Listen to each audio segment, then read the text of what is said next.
Girls, today we will discuss orbital wave functions of hydrogen atom. The solution of Schrödinger wave equation gives the value of allowed energy states and the wave functions associated with these energy states. Equation in term of Cartesian coordinates x y z, वो आपको पता है कि क्या है, ठीक है, वो हमने पहले डिस्कस कर ली है। तो आपने यहाँ ये ध्यान रखना है कि जो श्रोडिंगर वेव इक्वेशन हम ऑलरेडी डिस्कस कर चुके हैं, that was equation in terms of coordinates x y z, और उनको कौन से कोऑर्डिनेट्स बोला जाता है? Cartesian coordinates. और वो आपको जब आप उस इक्वेशन को सॉल्व करते हो तो you can calculate the value of allowed energy states and the wave functions. अब है कि उस इक्वेशन को जो हमने पहले डिस्कस कर ली है, that equation can be transformed into equation in terms of spherical polar coordinates. और स्फेरिकल पोलर कोऑर्डिनेट्स कौन होते हैं?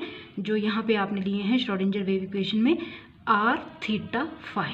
तो आपने ध्यान रखना है, अगर आपको इक्वेशन लिखने के लिए आती है और आपको बोला जाता है equation in terms of Cartesian coordinates, तो आपने लिखना है in terms of x y z, जो हम पहले डिस्कस कर चुके हैं।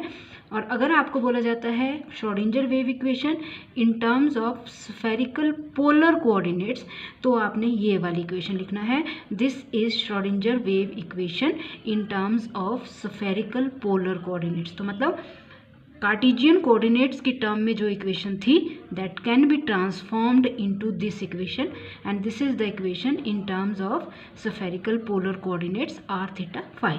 तो स्टूडेंट्स, ये इक्वेशन आप बुक से भी देख सकते हो, I am not going to repeat it, ठीक है, बुक्स में आपने देख लेना है। सिर्फ आपके सिलेबस में इक्वेशन ही है कि ट्रांसफॉर्म करके इक्वेशन क्या बनती है। तो this is again Schrodinger wave equation but in terms of polar coordinates r theta phi. तो इसमें सारी टर्म्स आपको पता ही हैं। साई आपको पता है वेव फंक्शन होता है, r you know that is the radius, ठीक है। और इसमें ये जो थीटा आर थीटा फाई हैं, ये कोऑर्डिनेट्स हैं, जैसे एक्स वाई जेड कोऑर्डिनेट्स थे 3। इसमें जो एक चीज़ है that is mu, and this mu is reduced mass. तो आपने ध्यान रखना है, mu is reduced mass, mu is equal to m1 m2 upon m1 plus m2, and that is, यहाँ पे जो m1 है that is mass of electron and m2 is mass of nucleus, ठीक है। तो ये इक्वेशन आपने देख लेनी है और एक तरह से आपने याद भी कर लेनी है ये इक्वेशन, ठीक है। रिड्यूस्ड मास आपको पता होना चाहिए, that is m1 m2 upon m1 plus m2, m1 is mass of electron, m2 is mass of nucleus, ठीक है। अब ठीक है, आपने इक्वेशन कन्वर्ट कर ली, आपने कार्टेशियन इक्वेशन को स्फेरिकल पोलर कोऑर्डिनेट्स के टर्म में कन्वर्ट कर लिया। उसके बाद this equation can be solved by separating variables r theta phi, ठीक है। फिर इक्वेशन को आपने सॉल्व किया by separating the variables r theta phi, और जो सॉल्यूशन है, सॉल्यूशन क्या देगा? साई, ठीक है। The solution Sai is product of 3 functions. तो जिस तरह से श्रोडिंगर वेव इक्वेशन का सॉल्यूशन साई की वैल्यू देता है, उसी तरह से ये भी श्रोडिंगर वेव इक्वेशन है, लेकिन सिर्फ फर्क है in terms of coordinates r theta phi.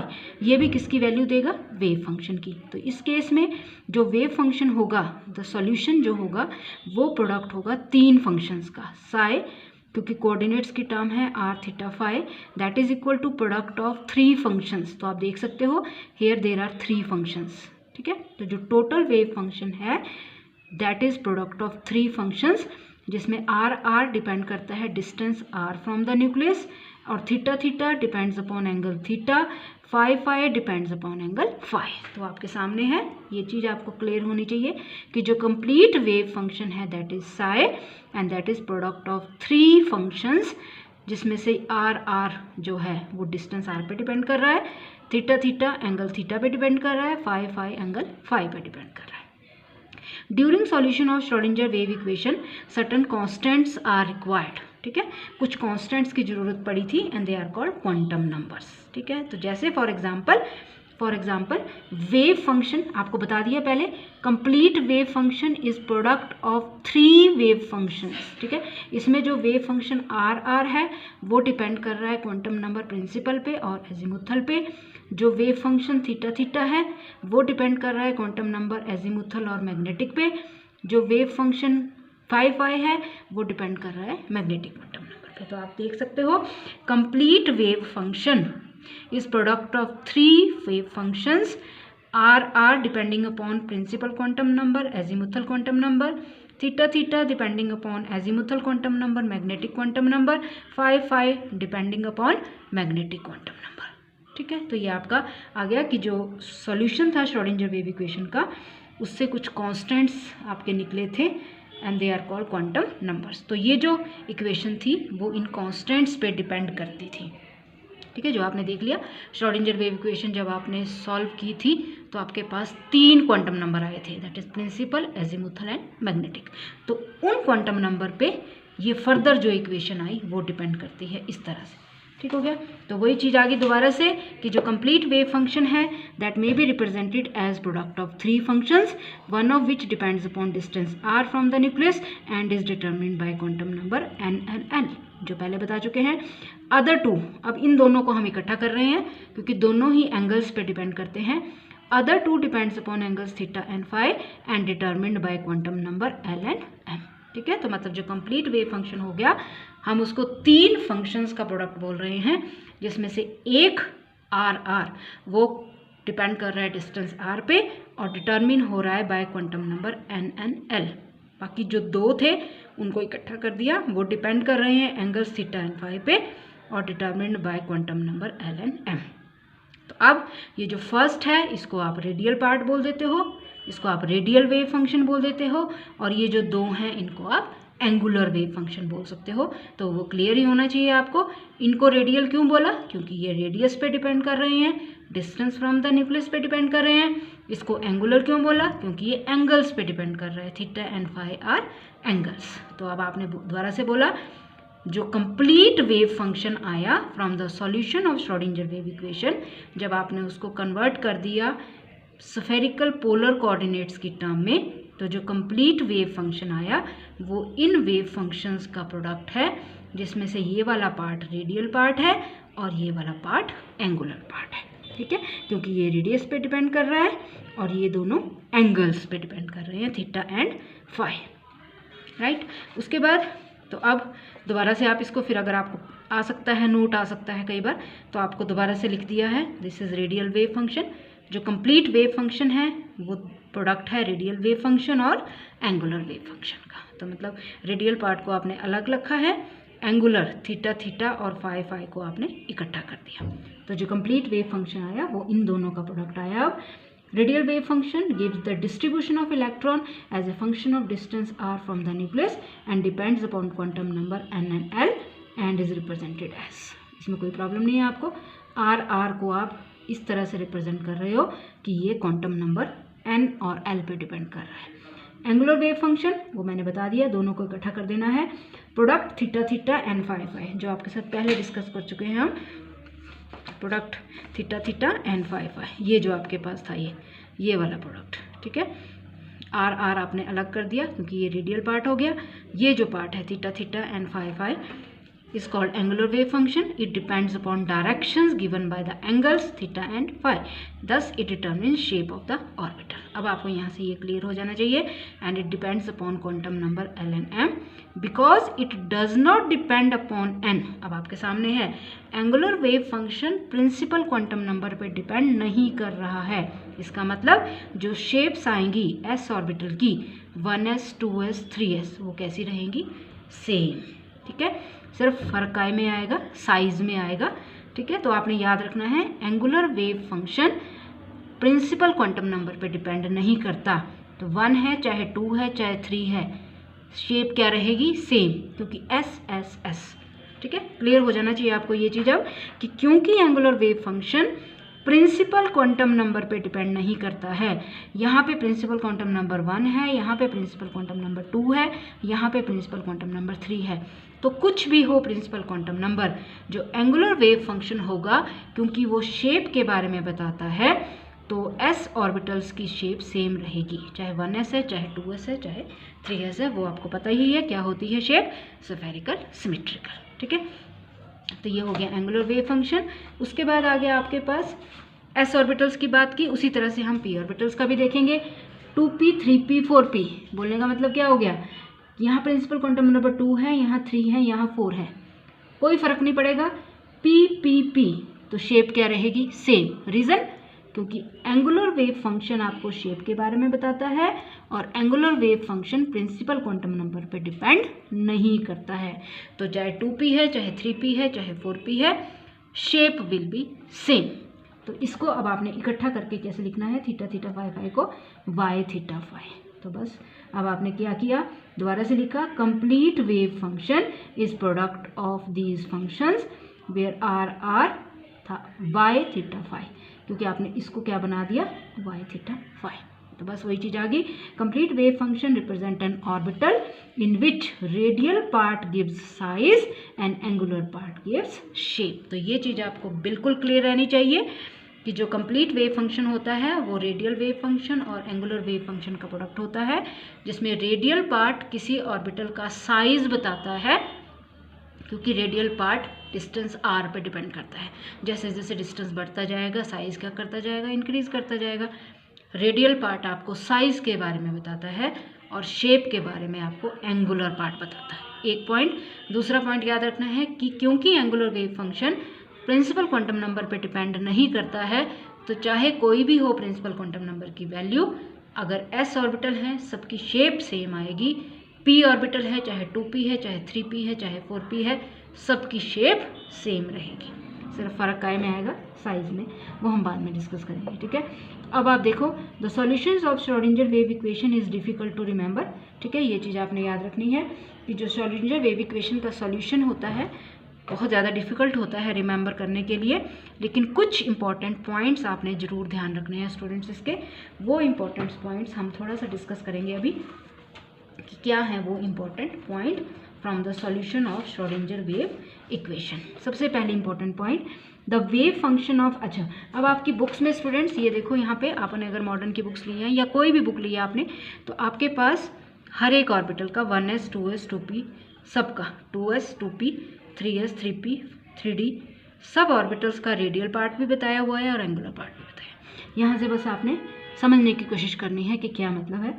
तो आपको याद करने की ज़रूरत नहीं है, ये आपको सिर्फ आइडिया रखना है कि 1s का रेडियल पार्ट किस पे डिपेंड करता है, एंगुलर पार्ट किस पे डिपेंड करता है। तो आप खुद देख सकते हो 1s की रेडियल डिपेंडेंस है, radius is there but angular dependence नहीं है। ये देख लो 1s में कहीं भी एंगल नहीं आ रहा है। ठीक है, उस तरह से 2s में भी देखो there is no angular dependence, सिर्फ रेडियस डिपेंडेंस है। लेकिन 2p की रेडियल भी है और एंगुलर भी है। ठीक है, देखो 2p में एंगल्स आ रहे हैं, थीटा फाई थीटा फाई। ठीक है, तो ये चीज़ आपने बस इसमें देखनी है। तो वही चीज़ हम अभी यहाँ डिस्कस करेंगे। Solution of Schrodinger wave equation is difficult to remember but important generalisations. The wave functions of s orbitals are independent of angles theta and phi, जो आपको मैंने बता दिया। s ऑर्बिटल चाहे 1s है, चाहे 2s है स्टूडेंट्स, चाहे 3s है, चाहे 4s होगा, 1s 2s 3s, s orbitals की एंगुलर डिपेंडेंस नहीं है। s में कहीं भी आपको एंगल नहीं दिखेंगे, लेकिन सिर्फ क्या दिखेगा, radius. The wave functions of s orbitals are independent of angles theta and phi and depends upon the distance r from the nucleus only. सिर्फ एक रेडियस टर्म दिखेगी आपको उसमें।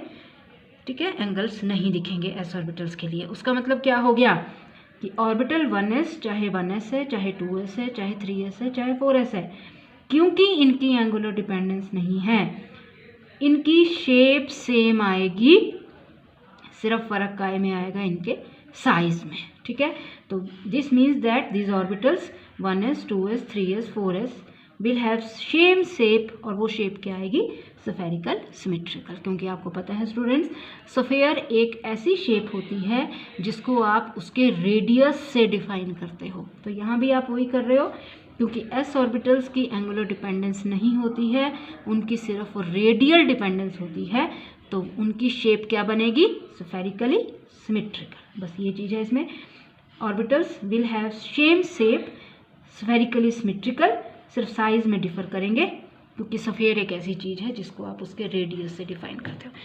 1s का साइज छोटा होगा, 2s का बड़ा हो जाएगा, 3s का और बड़ा हो जाएगा, 4s का और बड़ा होगा, शेप सबकी सेम आएगी, स्फेरिकली सिमेट्रिकल। वो रीज़न मैंने आपको बता दिया, because they don't have angular dependence, only radial dependence. पहला पॉइंट जो बहुत सिंपल है।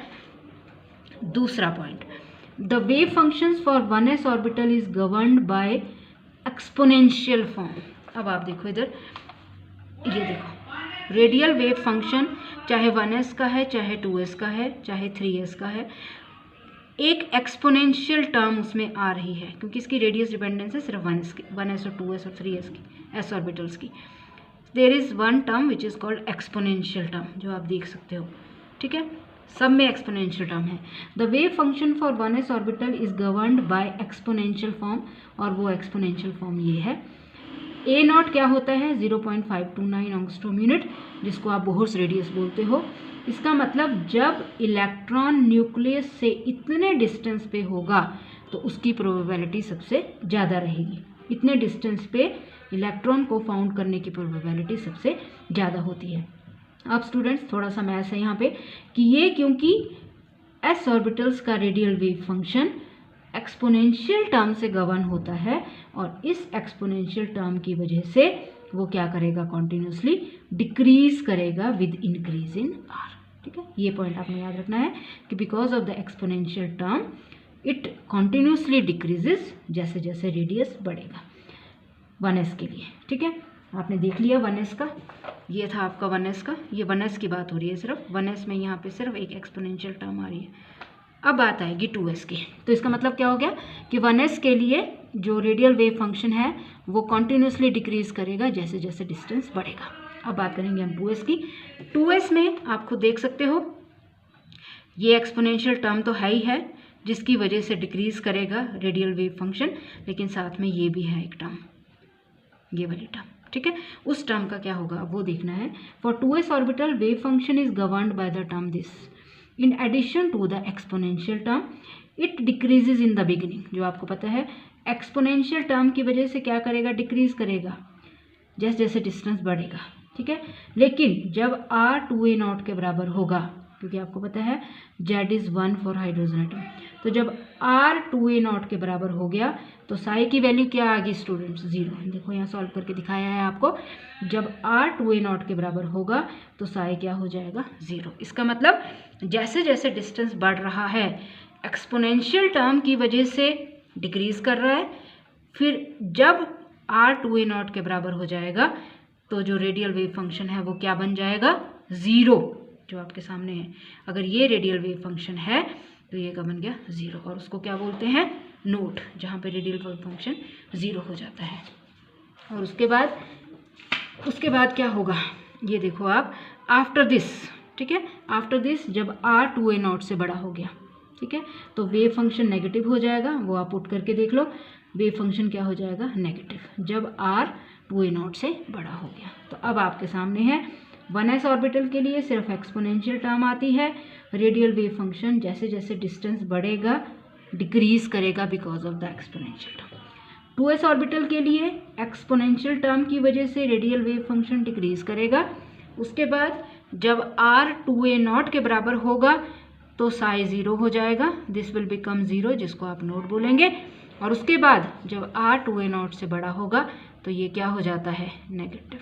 ये देखो आप, तो पहले डिक्रीज, फिर 0, फिर नेगेटिव। ये 2s के लिए आया। Radial wave function versus r for 3s, तो ये आपने देखते रहना है कि जैसे जैसे नंबर ऑफ नोड्स अब आपके बढ़ते जाएंगे, 2s के लिए नंबर ऑफ नोड 1 बना तो 3s के लिए 2 बन जाएंगे। ठीक है, तो पहले एक्सपोनेंशियल टर्म की वजह से डिक्रीज किया, फिर 0 हुआ, फिर नेगेटिव हुआ, फिर दोबारा 0 हुआ, फिर इंक्रीज करके फिर डिक्रीज किया। तो ऐसे ही चलता रहेगा ग्राफ। तो number of nodes is always n-1 for ns orbital, 1s 2s 3s। Number of nodes कितने बनते हैं, n-1। इसमें कोई नोड नहीं है, इसमें एक नोड है, इसमें 2 नोड हैं। इसी तरह से 4s में 3 नोड आ जाएंगे, 5s में 4 नोड आ जाएंगे। ठीक हो गया, ये आपने देख लेना है। उसके बाद अब लास्ट में बात करेंगे हम wave functions of all the 3 2p orbitals depends upon angles, जो आपके सामने है। जब हम 2p की बात करेंगे तो ये देखो स्टूडेंट्स, ये एंगुलर डिपेंडेंस है, ये 2p, ये एंगुलर डिपेंडेंस। ठीक है, इस तरह से 3p एंगुलर डिपेंडेंस, उसी तरह से 4p के तो दिखाए नहीं है इसमें, 3d की भी एंगुलर डिपेंडेंस है। ठीक है, तो अभी हम सिर्फ 2p की बात करेंगे। The wave functions of all the 3 2p orbitals depends upon angle theta and phi इसका मतलब क्योंकि एंगल पे डिपेंड कर रहे हैं तो वो स्फेरिकल सिमेट्रिकल नहीं होंगे। दे have different angular dependence, different है, वो आपके सामने है। 2p की एंगुलर डिपेंडेंस डिफरेंस है, 3p की डिफरेंट है। ठीक है, ये हो गया। उसके बाद आपके पास आ गया they have different angular dependence and thus gives different orientation around nucleus, that is different shapes. Radial wave functions all the 2p orbital same, तो रेडियल वेव फंक्शन तो 2p ऑर्बिटल्स का सेम रहेगा, वो आपके सामने है, जिसका मतलब साइज सबका सेम आएगा। ये देखो 2p का रेडियल वेव फंक्शन ये है, 2px का, 2py का भी वही है, 2pz का भी वही है, 3p का ये है, 3py का भी वही है, 3pz का भी वही है। तो क्योंकि रेडियल डिपेंडेंस इनकी सेम है, चाहे 2px है, चाहे 2py है, 2pz है, साइज विल बी सेम, तो ये ध्यान रखना है आपने। ठीक है, साइज सबके सेम आएंगे, राइट। उसके बाद 2p के सबके सेम आएंगे, पता है 2p के 3 होते हैं, 2px, 2py, 2pz। इसी तरह से 3p के भी अपने सेम आएंगे। तो अब जब देखो आप, तो 2p के लिए radial wave function is governed by this term, ठीक है, so it does not become zero except r. ये वाला जो है, जब रेडियस जीरो है तो रेडियल वेव फंक्शन सभी का जीरो है, हर एक ऑर्बिटल का, ये ध्यान रखना है आपने। When r is zero radial wave function is zero, लेकिन बाद में ये कहीं भी जीरो नहीं बनता। ठीक है, रेडियल वेव फंक्शन इस फैक्टर से गवर्न हो रहा है, so it does not become zero except r equal to zero. तो रेडियल वेव फंक्शन में कितने नोड्स बनते हैं, n माइनस एल माइनस 1। वो देखो 2p का ये आया ग्राफ, 3p का ये आया, यहाँ नोड बन रहा है एक, 3d का ये आया। तो ये ग्राफ्स आपने बनाने की प्रैक्टिस कर लेनी है स्टूडेंट्स, इसमें ऐसा कुछ भी नहीं है जो आपको समझना आए। ठीक है, ये 2p का ग्राफ, ये 3p का, ये 3d का। इसी तरह से आपके पास 4p के भी हैं, 4d के भी होंगे ग्राफ बने हुए। इसमें जो इंपॉर्टेंट चीज़ आपने याद करनी है that is number of nodes, ये वाला फॉर्मूला आपने याद कर लेना है। Number of nodes is n minus L minus 1। तो इसके लिए कोई नोड नहीं बनता, यहाँ पे एक नोड बनता है। यहाँ पे आपके पास ये देखो, अगर आप कैलकुलेट करो 3D के लिए कितने नोड्स बनेंगे 3D के लिए। ठीक है, तो 3D के लिए अगर मैं कैलकुलेट करती हूँ तो n minus L minus 1, n हो गया इसमें 3, l कितना हो गया d के लिए, s p d 0 1 2 2। ठीक है, d के लिए l इज 2 माइनस 1, तो ये कितना आ गया, नोड्स कितने बने, 0। तो आप खुद देख सकते हो 3D के लिए there is 0 number of nodes, लेकिन 3p के लिए एक नोड बनेगा, 2p के लिए 0 नोड्स बनेंगे। ठीक है स्टूडेंट्स, तो this was all about radial wave functions of hydrogen atom. Thank you.